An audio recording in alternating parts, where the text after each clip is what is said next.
Bom dia, graça e paz da parte do nosso Senhor Jesus. Ele nos concede o privilégio, mais uma vez, de estarmos estudando a sua palavra. E eu agradeço a você também a oportunidade de entrar na sua casa e assim dividirmos os ensinamentos que o Senhor nos tem dado. Vamos orar e vamos pedir a bênção do Senhor. Reúna a família, aquiete o seu coração e vamos juntos sentar ao redor da palavra de Deus. Levante as suas mãos e vamos orar ao Senhor. Senhor, eu quero te agradecer por esta manhã de domingo. Ó Deus, pela bênção de, através da internet, podermos sentar ao redor da tua palavra. Louvamos o teu nome, Senhor, porque o Senhor é um Deus que se revela. Tem se revelado a nós através da natureza. Tem se revelado a nós através da tua palavra. Ó Deus, eu te agradeço pelo ministério do Espírito Santo, que é aquele que nos conduz em toda a verdade, que é aquele que abre os nossos olhos, que nos faz enxergar as verdades da palavra. Quero te agradecer, Senhor, pelo ministério da escola dominical, pelas vidas que o Senhor tem levantado para escrever lições. Obrigado também, Senhor, pelas pessoas que têm nos auxiliado no preparo dessas videoaulas.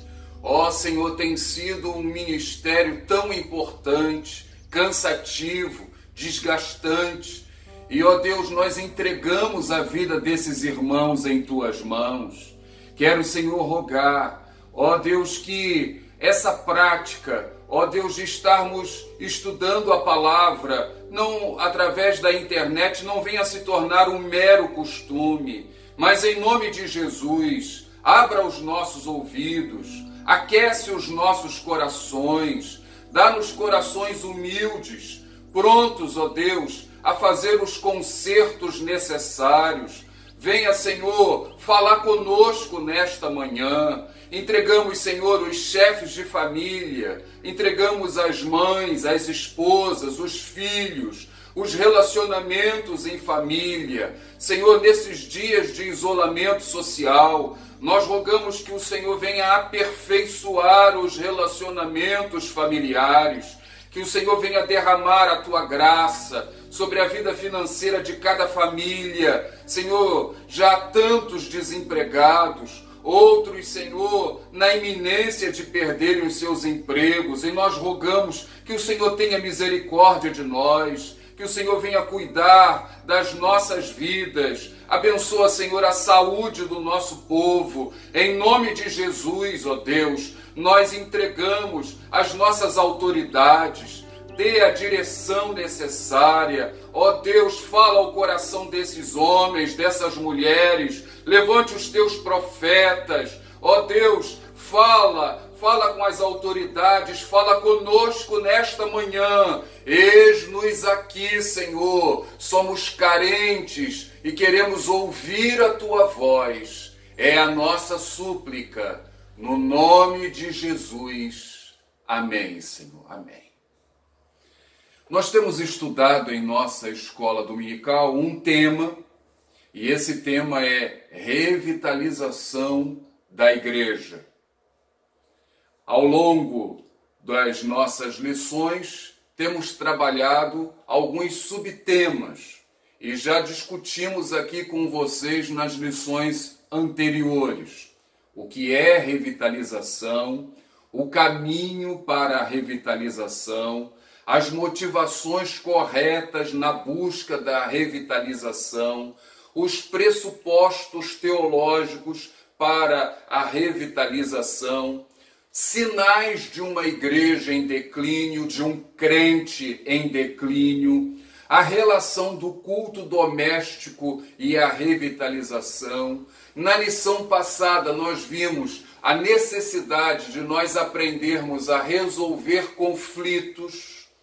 E na lição de hoje, nós vamos estar trabalhando o seguinte tema: aconselhamento e revitalização da igreja. E a pergunta que temos feito sempre ao iniciarmos as nossas lições aqui: o que tem a ver revitalização da igreja com aconselhamento? Existe alguma relação? E eu posso afirmar, existe. Existe. Nós temos visto em nossas devocionais, no nosso movimento de oração ao longo do dia, quando nós paramos para orar às 7, ao meio-dia, às 19 horas, nós temos estudado a doutrina da igreja e apresentamos aquilo que a maneira como a palavra de Deus descreve a igreja, figuras da igreja. Uma das figuras é a ideia da igreja como corpo. Ela é retratada como o corpo de Cristo. A Bíblia nos ensina que a igreja ela é como o corpo humano. Cristo é a cabeça e nós somos os membros. Cada um corresponde a um membro do corpo de Cristo. A diversidade, assim como no corpo existem muitos membros, né, no corpo de Cristo também. Há diversidade, assim como no corpo humano. Muitos órgãos, muitos membros. Mas também há uma unidade. O corpo é um só. Nós precisamos uns dos outros. Nós precisamos uns dos outros. O apóstolo Paulo, escrevendo a sua carta aos Coríntios, no capítulo 12, nos versos 21 e 22, ele nos ensina, na nova tradução na linguagem de hoje, abre aspas, portanto, o olho não pode dizer para a mão, eu não preciso de você. E a cabeça não pode dizer para os pés, não preciso de vocês. O fato é que as partes do corpo que parecem ser as mais fracas são as mais necessárias. O que o Senhor nos ensina aqui? Ele nos ensina o propósito da mutualidade. O Senhor, ele deseja que haja mutualidade no corpo. O que a gente quer dizer com mutualidade? Dependência, solidariedade, interação, complementariedade. Né? Nós nos complementamos. Eu preciso de você, você precisa de mim.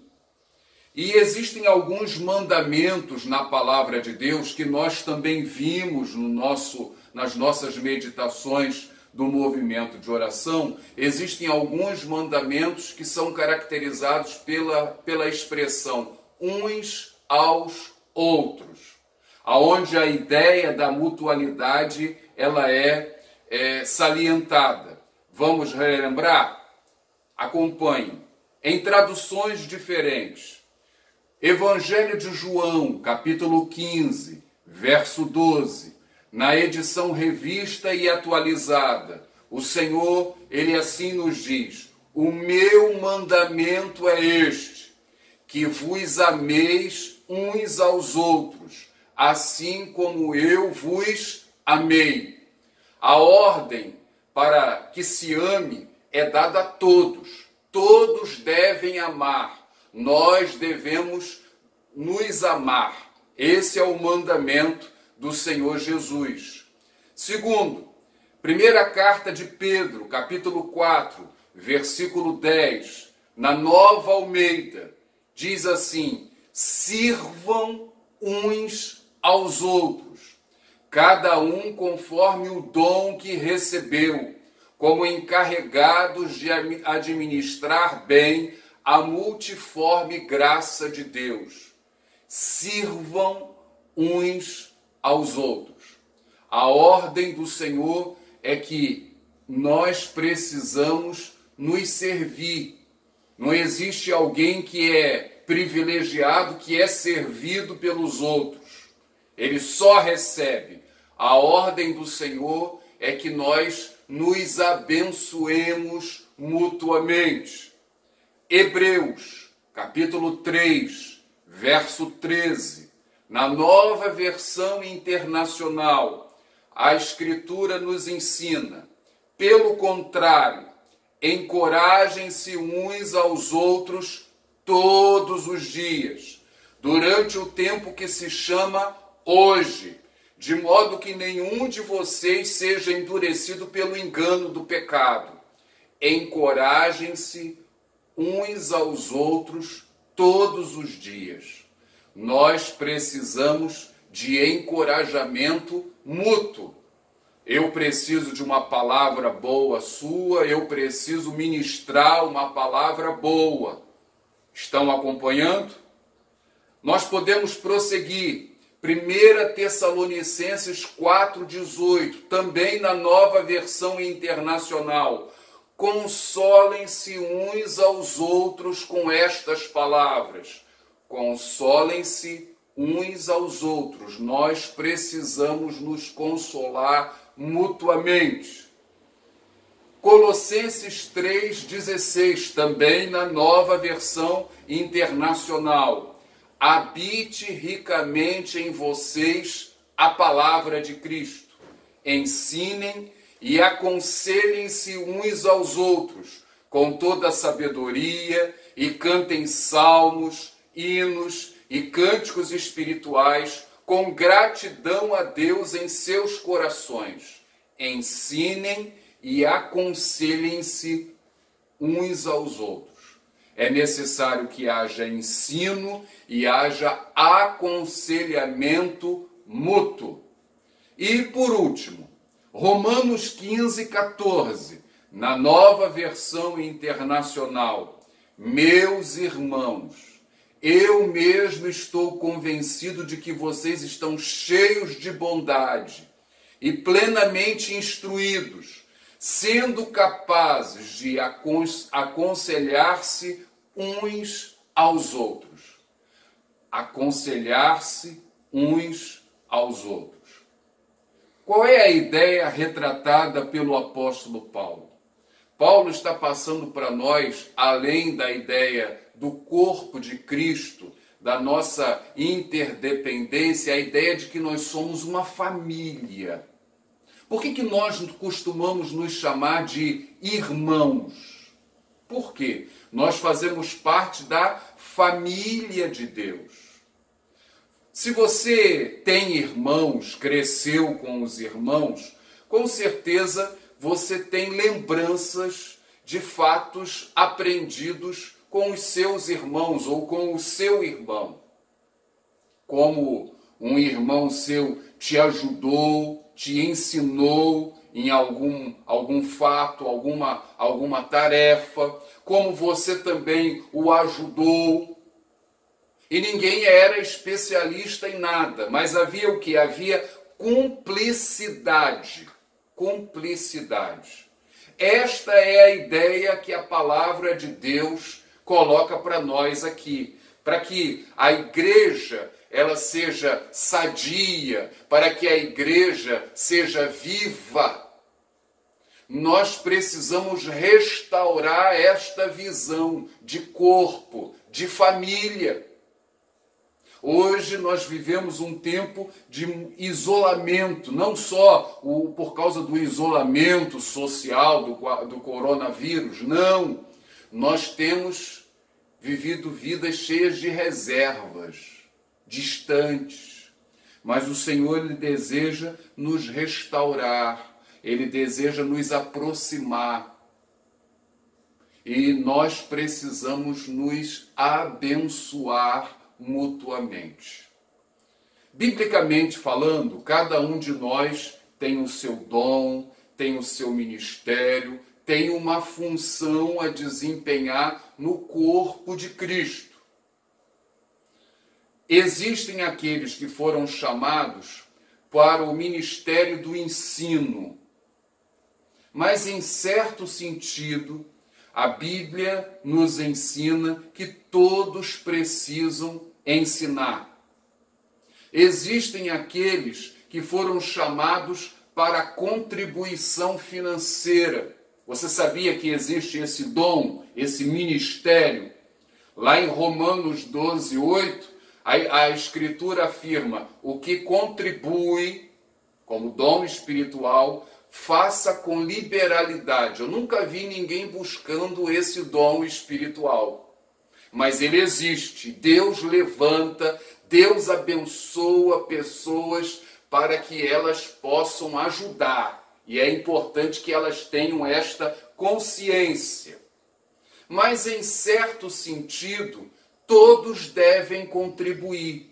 Deus chama alguns para o ministério do ensino, mas todos devem ensinar. Deus chama alguns para o ministério da contribuição, mas todos devem contribuir. Existem aqueles que foram chamados para o ministério da evangelização, são chamados de evangelistas, Efésios 4:11.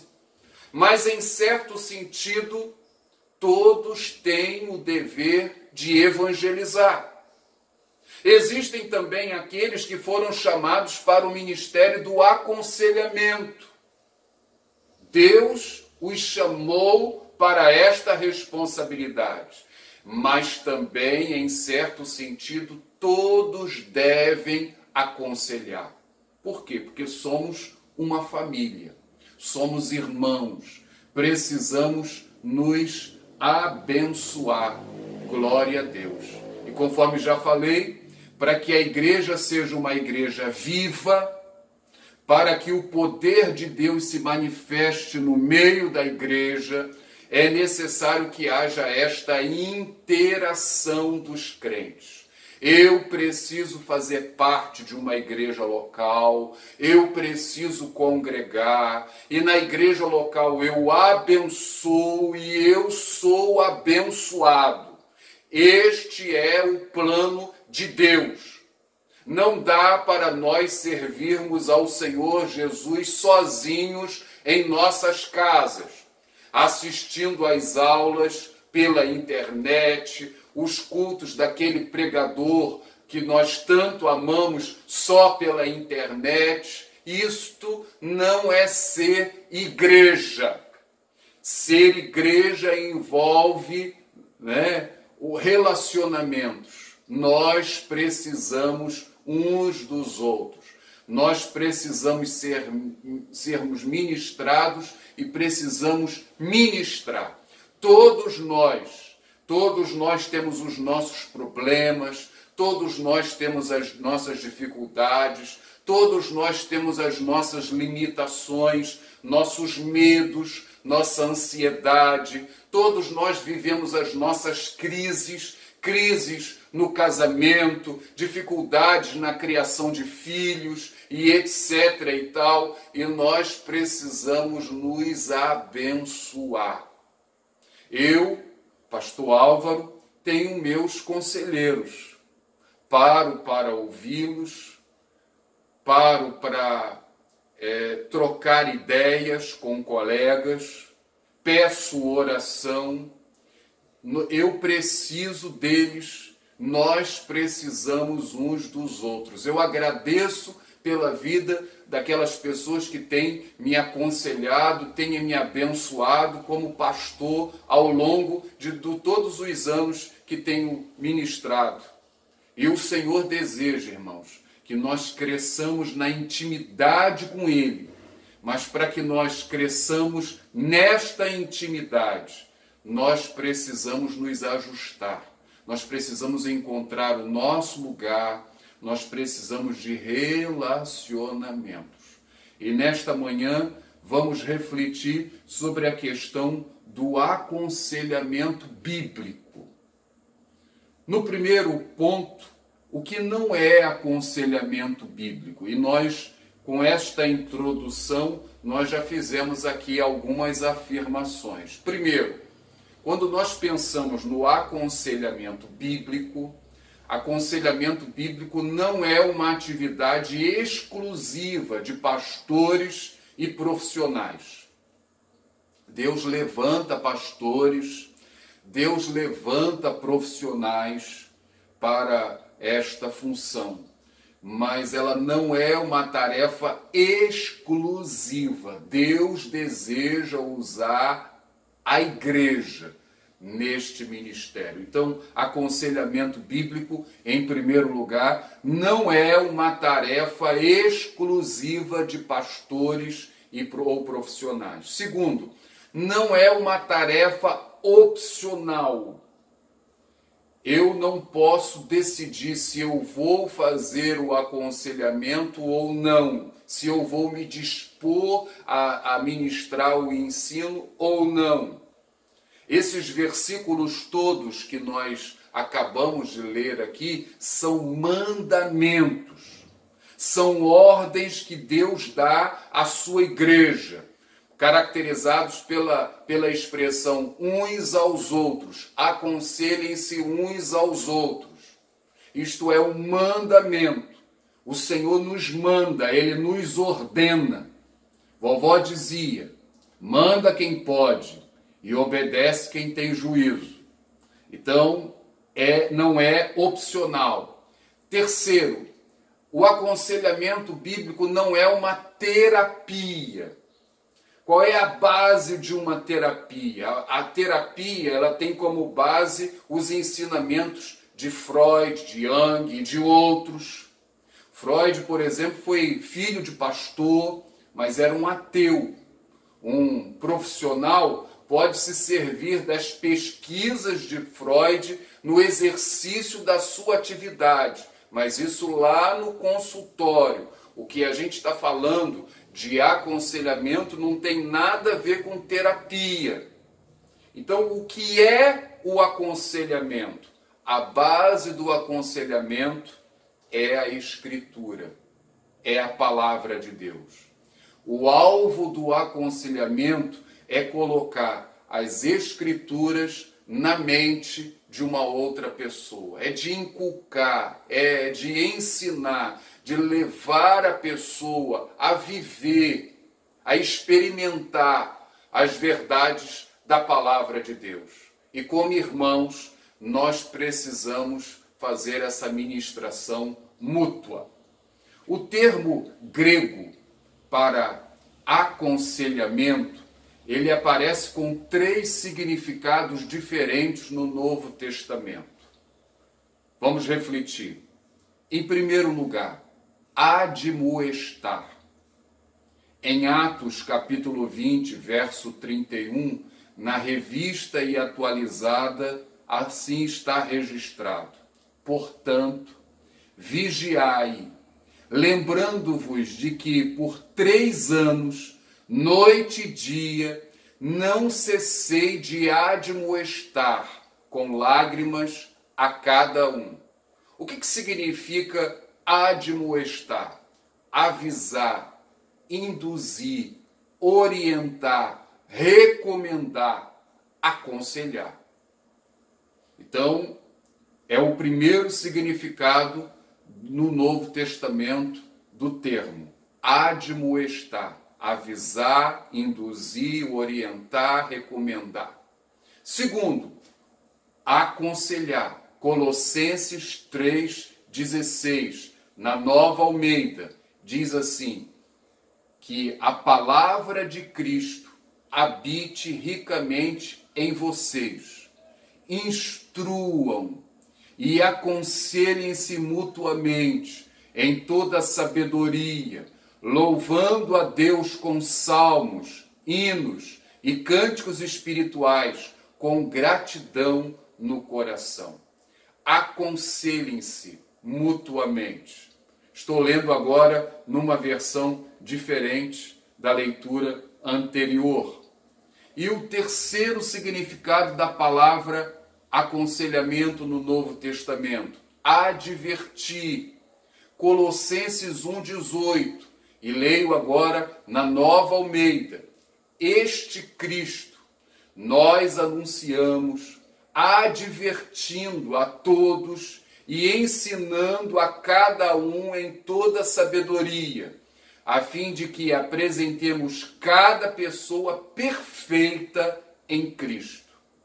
Nós anunciamos, advertindo a todos e ensinando a cada um. O que significa aí a palavra advertir, criticar? É a crítica boa, repreender, acautelar, reparar, corrigir. Todos nós precisamos disso. Lembra quando você, em alguma ocasião passada, você chamou a atenção de um irmão de sangue e ele chamou também a sua atenção? Ele não era uma autoridade sobre você, mas ele te deu aquela repreensão. Nós precisamos disso para que haja saúde no corpo. E a Bíblia, ela tem todas as respostas que nós precisamos para os desafios que vivemos no nosso dia a dia. A Bíblia vai nos ensinar o caminho para nós vencermos a tentação, o pecado. A Bíblia vai nos ensinar como vivermos uma vida equilibrada financeiramente falando. Com toda certeza, nessa crise que estamos agora atravessando, existe muita gente enrolada financeiramente falando e pensando, se eu tivesse parado para obedecer aquilo que a Escritura ensina.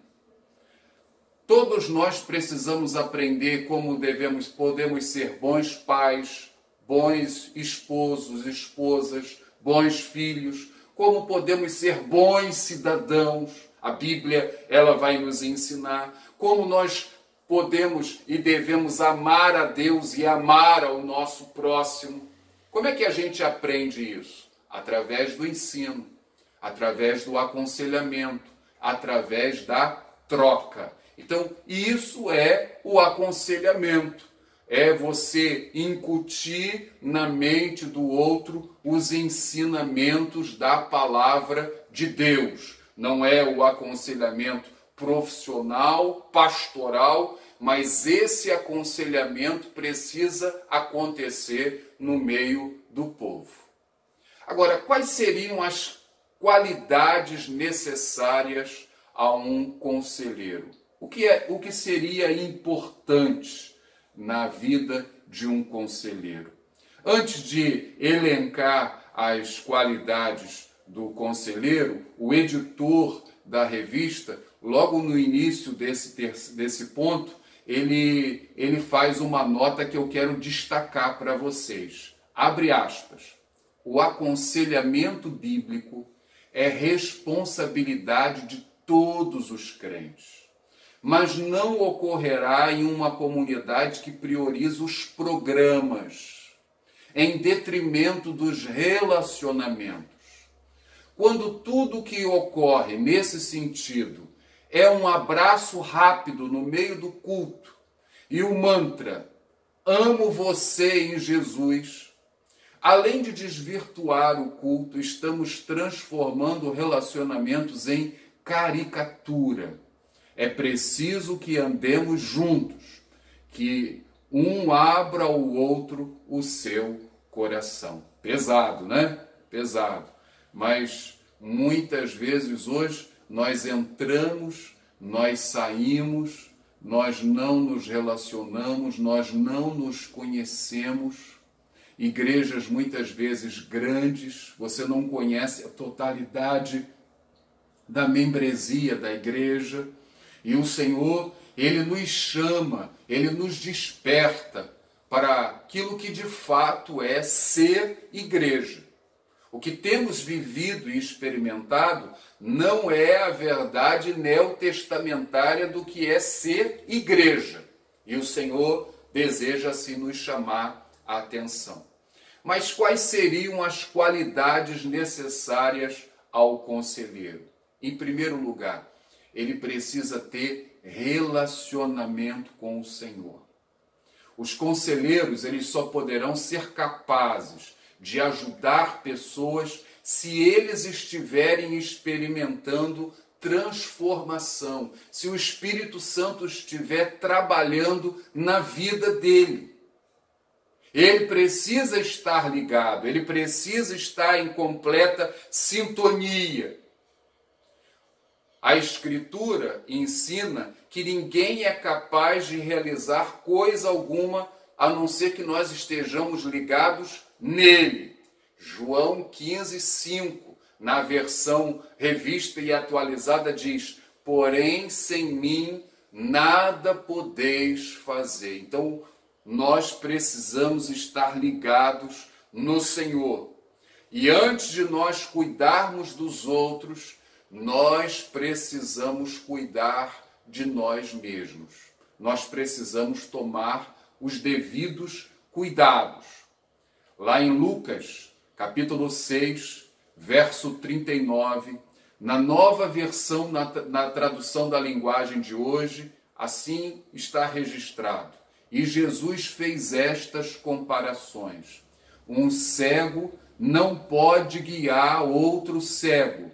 Se fizer isso, os dois cairão num buraco. Fecha aspas. Então, primeiro, você tem que se cuidar. Dois cegos não podem se ajudar.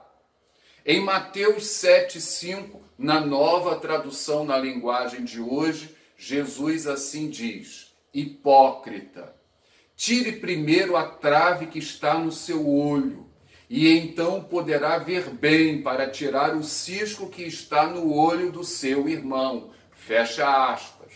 Nós devemos nos aconselhar mutuamente, mas a nossa condição de pecador, que precisa de conserto, nós precisamos nos consertar primeiramente, para depois nós ajudarmos o nosso irmão. Esta era uma preocupação do apóstolo Paulo. Olha como é que ele descreve a sua experiência, a sua caminhada cristã. Primeiro aos Coríntios 9, 27, nova tradução na linguagem de hoje. Eu trato o meu corpo duramente e o obrigo a ser completamente controlado, para que, depois de ter chamado outros para entrarem na luta, eu mesmo não venha a ser eliminado dela. O apóstolo Paulo está fazendo uso de uma figura, de uma analogia. Ele está retratando a vida cristã como uma atividade esportiva. No caso aqui, a luta. A luta. Muito comum nos dias do apóstolo Paulo. E ele está falando da necessidade da autodisciplina. Quando ele diz aqui que ele esmurra o seu corpo, na revista e atualizada, e aqui na nova tradução na linguagem de hoje, ele diz: eu trato o meu corpo duramente. Ele está falando da autodisciplina. Ele procura se disciplinar, porque faltando a disciplina, ele pode ser desqualificado, ele pode ser eliminado da luta. Então, a primeira qualidade necessária para um conselheiro é ter relacionamento com Deus, é viver aos pés dele, é receber do Senhor, é ter a disciplina, a autodisciplina, para que a pessoa possa assim abençoar a vida do outro. Em segundo lugar, além desse relacionamento com o Senhor, essa pessoa precisa, o bom conselheiro, ele precisa ter conhecimento das Escrituras. Como que ele vai falar de alguma coisa que ele não conhece? O aconselhamento bíblico, conforme acabei de dizer, é o inculcar a palavra de Deus na vida do outro. E esta é a função da Bíblia Sagrada. 2 Timóteo, capítulo 3, versículo 16, assim está registrado: toda a Escritura é inspirada por Deus e útil para o ensino, para a repreensão, para a correção, para a educação na justiça. Foi para isso que o Senhor nos deu a palavra, para que haja ensino, para que haja repreensão, para que haja correção, para que haja educação, a fim de que nós sejamos pessoas maduras na fé, para que o corpo de Cristo seja saudável. E para que eu possa ser usado, eu preciso me empenhar no conhecimento da palavra de Deus. Aí você pode fazer uma reflexão. Você tem lido a Bíblia, você tem estudado a palavra, você estuda as lições da escola dominical. Como tem sido assim a sua experiência com a Escritura? Ou você só recebe quando está na igreja, que você ouve a lição, quando você ouve uma mensagem? Deus deseja fazer com que você cresça, meu irmão. Deus deseja que você deixe a meninice. Deus deseja que você mergulhe nas águas da palavra, que você tenha mais profundidade, intimidade. Ele quer te usar, mas é necessário que você mergulhe nessas águas. Então você precisa ter relacionamento com o Senhor, você precisa conhecer as Escrituras, você precisa se dedicar à oração. A oração, o conselheiro não pode confiar na sua sabedoria, na sua força. Ele é apenas um instrumento nas mãos do Senhor.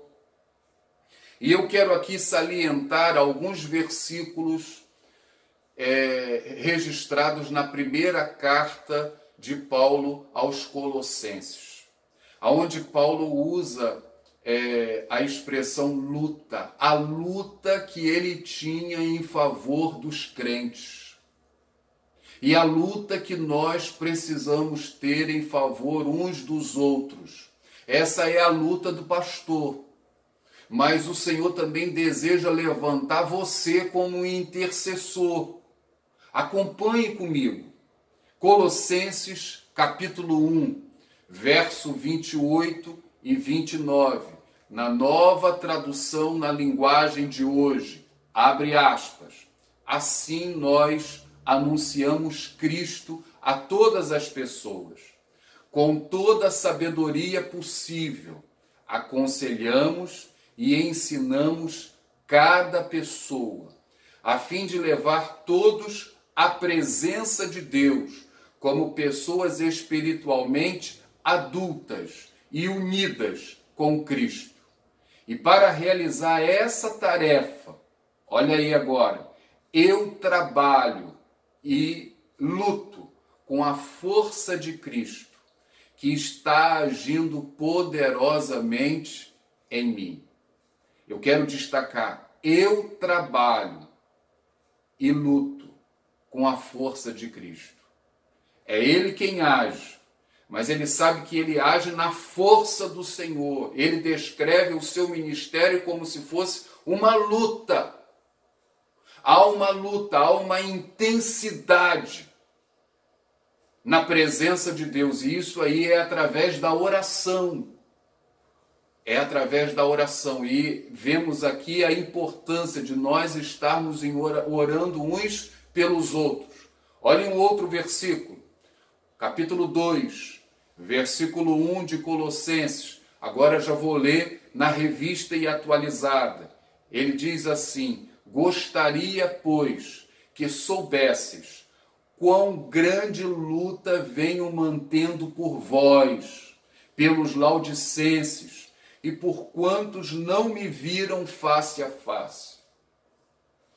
Estes crentes não haviam conhecido Paulo, mas ele diz que ele estava empenhado numa grande luta. Que luta era esta? Era a luta através da oração. A intercessão. O pastor Paulo orando pelas ovelhas que ele mesmo não conhecia. Para que haja saúde no corpo, é necessário que haja esta oração, para que haja esta luta. Mais um versículo em Colossenses. Colossenses capítulo 4, versículo 12. Na Nova Almeida, assim está registrado. Abre aspas. Epáfras, que é da igreja de vocês, ou seja, ele era lá da igreja de Colossos, manda saudações. Ele estava junto com o apóstolo Paulo. Ele é um servo de Cristo Jesus, que está sempre lutando por vocês em oração, para que vocês se conservem maduros e plenamente convictos em toda a vontade de Deus. Epáfras lutava pelos crentes da igreja de Tessalônica para que os crentes fossem conservados maduros e convictos na vontade de Deus. E como ele lutava? Ele lutava através da oração. Então eu preciso ter relacionamento com Deus, eu preciso ter conhecimento da palavra, eu preciso ter vida de oração. Em quarto lugar, quarta qualidade de um bom conselheiro bíblico, ele precisa ter respeito pelo aconselhado, ele precisa ter respeito pelo seu irmão. O aconselhado, o irmão, vai abrir o seu coração, vai mostrar a sua intimidade. E se ele porventura confessar um pecado, você vai condenar o erro, o pecado, mas você deve demonstrar amor a esse irmão. Você vai trabalhar pela sua restauração. Você condena o erro, mas mas respeita o seu irmão. O apóstolo Paulo, em Gálatas 6:1, ele ensina às igrejas da Galácia: meus irmãos, se alguém for apanhado em alguma falta, vocês que são espirituais devem ajudar essa pessoa a se corrigir, mas façam isso com humildade. E tenham cuidado para que vocês não sejam tentados também. Ajudem uns aos outros, e assim vocês estarão obedecendo à lei de Cristo. É preciso respeito. Você reconhecer que você tem suas limitações, que você pode incorrer no erro também. E o seu papel é de ajudar, é de levantar o irmão, é de condenar o erro, mas de levantar o irmão. Levantar o irmão.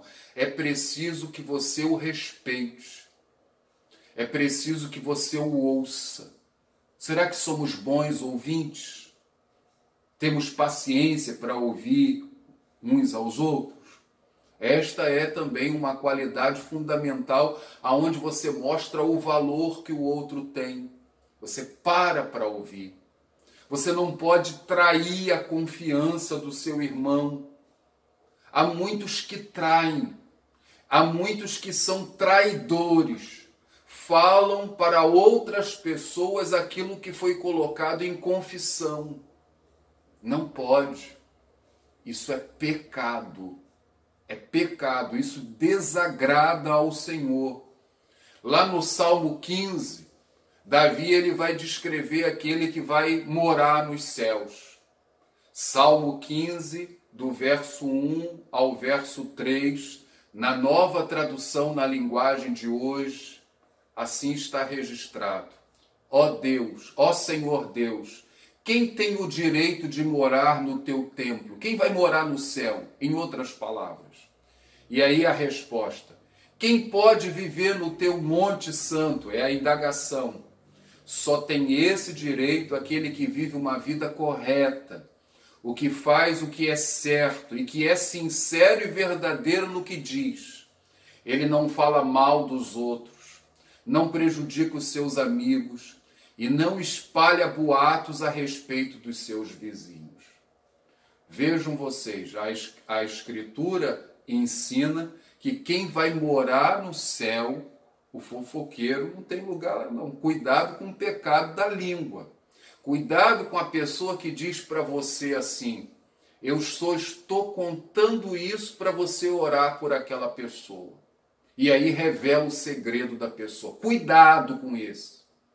Porque da mesma maneira que essa pessoa está trazendo para você, ela vai levar as suas coisas para outra pessoa.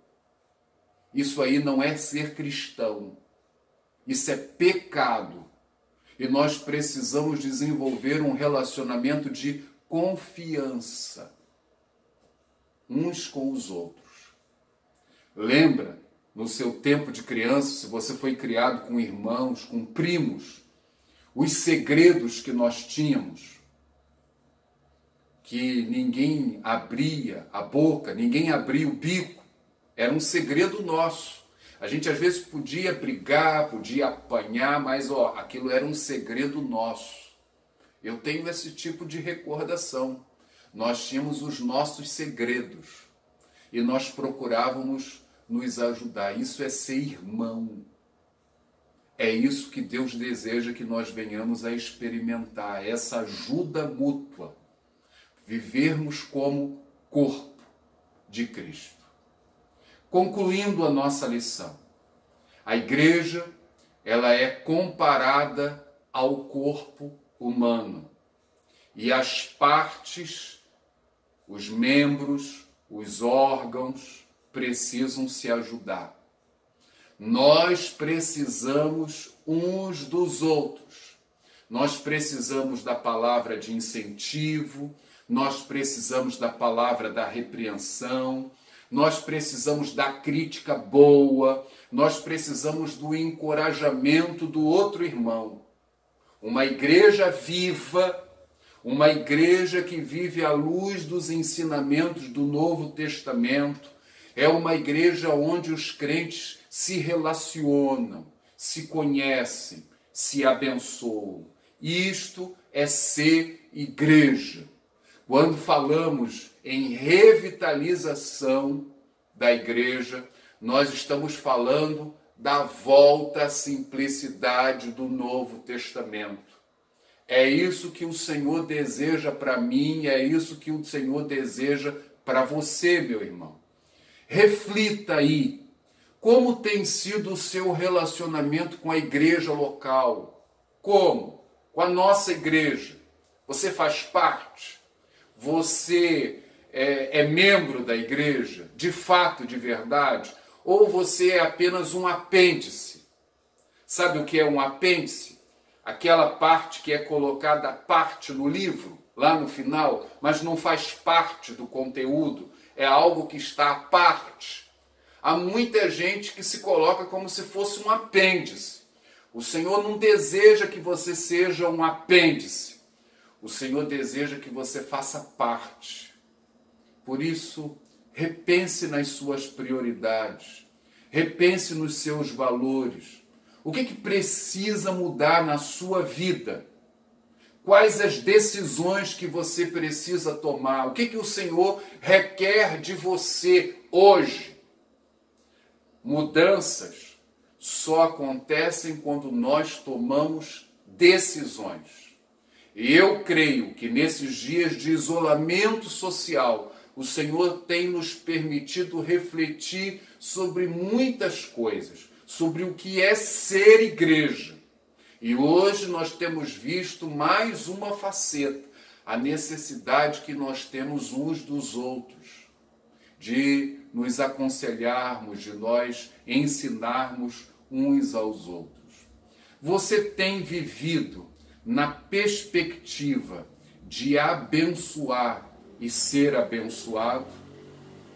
Que o vento do Espírito Santo sopre sobre nós, sopre sobre a sua vida, sobre a sua família, sobre a nossa igreja local, sobre a igreja de Jesus no Brasil, sopre sobre a igreja dele em todo o mundo. Vamos orar ao Senhor? Senhor, nós queremos te agradecer, Senhor, por essa manhã. Queremos te agradecer, Senhor, pelos ricos ensinamentos da Tua Palavra. A Tua Palavra é lâmpada para os nossos pés, é luz para os nossos caminhos. A Tua Palavra nos serve como espelho. Ela mostra a nossa feiura, ela mostra as nossas rugas, ela mostra aquilo que precisa ser consertado. E, Senhor, nós temos vivido nos últimos tempos, ó Deus, relacionamentos tão superficiais, uma caricatura daquilo que o Senhor deseja para a Tua igreja. E o Senhor deseja que nós vivamos como família, como irmãos, que tenhamos que nos abençoemos mutuamente, que haja cumplicidade entre nós, não cumplicidade com o erro, com o pecado, mas que haja compromisso mútuo. E eu quero clamar ao Senhor, em nome de Jesus, que o Senhor possa assim estar tratando com cada irmão, com cada irmã, com cada família, que o Senhor venha soprar sobre nós, que sejamos humildes o suficientes para reconhecermos os nossos erros, para tomarmos as decisões necessárias. Aviva a tua obra em nós, Senhor. Abra os nossos olhos, aqueça os nossos corações. Ouve, Senhor, a nossa oração. No nome de Jesus. Amém. Amém.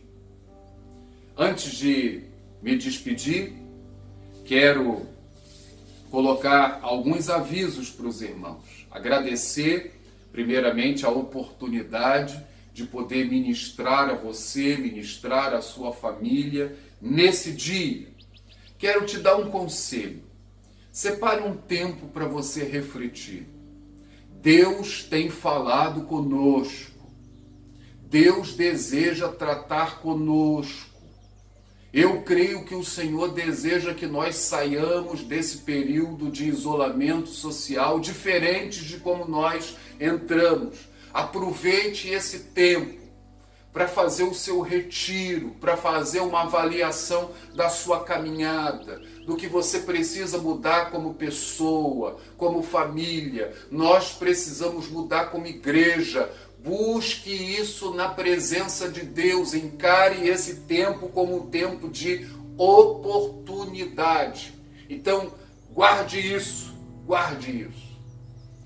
Em nossas redes sociais, no aplicativo, você vai poder encontrar informações preciosas para a nossa caminhada como igreja. Viu? Não deixe de ver o nosso boletim informativo, tudo que lá está registrado, nosso boletim online.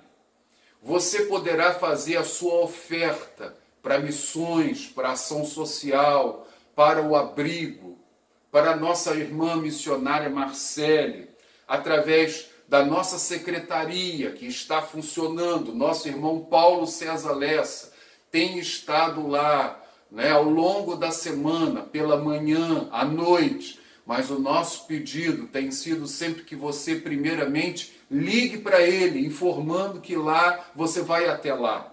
26 25 97 78. Você também poderá fazer uma transferência bancária. Os dados da nossa conta bancária, da nossa igreja, estão no boletim informativo. Estão nas nossas redes, estão no aplicativo. No aplicativo também você vai poder fazer uma doação através de um boleto bancário, mas aí você precisa ir ao banco, e aí nós não aconselhamos ninguém a sair de casa. E você pode usar um cartão de crédito. Você tem que cadastrar um cartão de crédito. É uma outra oportunidade. Todos os campos do nosso envelope estão agora lá no aplicativo. É só você procurar doações e na página seguinte você vai ver todas os itens de contribuição do envelope. Se o Senhor permitir, logo mais à noite nós temos um encontro marcado, às 19h30. Grande abraço. Shalom Adonai. Você já instalou o nosso aplicativo? Não? É muito fácil. Você pode utilizar o QR Code que está na sua tela de acordo com o seu celular, iPhone ou Android. Basta apontar a câmera do seu aparelho para o código e baixar o aplicativo.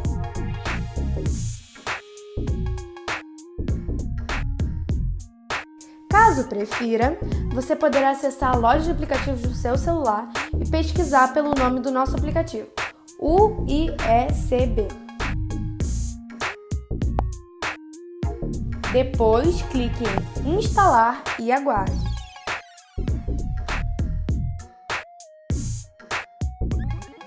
Após finalizar a instalação, clique em Abrir. Agora, você precisa se cadastrar em nossa plataforma. Na parte inferior do seu aplicativo, clique em Cadastrar-se. Preencha com os seus dados, nome completo, celular, e-mail e crie uma senha.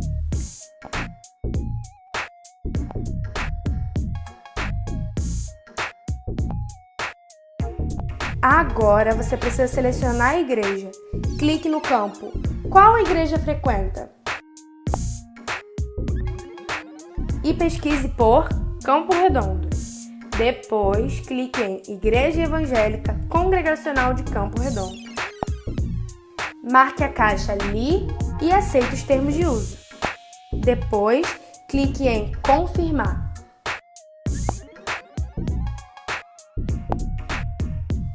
Pronto! Seu cadastro foi criado com sucesso. Clique em OK. Acesse o seu e-mail, o mesmo que você utilizou para se cadastrar. Você receberá uma mensagem para ativar o seu cadastro. Abra o e-mail e clique no botão Clique aqui para confirmar. Pronto, seu cadastro foi finalizado. Volte ao aplicativo, entre com os dados cadastrados, seu e-mail e sua senha e depois clique em Entrar. Prontinho! Agora você já tem acesso ao nosso aplicativo. Navegue e use à vontade. Fique informado de tudo o que acontece em nossa igreja.